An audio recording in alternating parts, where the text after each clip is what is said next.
اشتباهاتی که خریداران موقع خرید در منطقه ویلودل میکنن، یکی این هستش که همیشه فکر میکنن که ویلودل بسیار گرونه و کلا صرف نظر میکنن از خرید کردن توی این منطقه سنترال و مرکزی، در صورتی که هنوز خیلی موقعیت‌ها و فرصت‌های خوب سرمایه گذاری توی این منطقه هست. فقط باید بدونیم که کجا خرید کنید.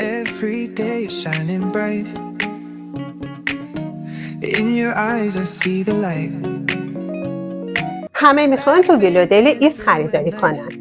درسته که ویلودل ایست بهترین و گرونترین منطقه ویلودل هست، ولی هنوزم خیابونای خیلی خوبی تو ویلودل وست وجود داره که میتونه یک فرصت و انتخاب عالی برای شما باشه.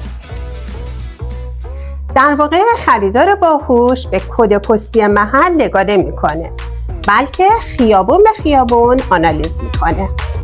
اشتباه بعدی اینه که اول ملک رو میخرن و بعداً برای مجوز بازسازی یا نوسازی به شهرداری رجوع میکنن. شهرداری تورنتو یکی از سخت‌ترین شهرداری‌های اونتاریو هستش و خیلی قوانین منحصر به خودش رو داره. رعایت نکردن این قوانین میتونه باعث جریمه‌های سنگین یا حتی توقف پروژه بشه.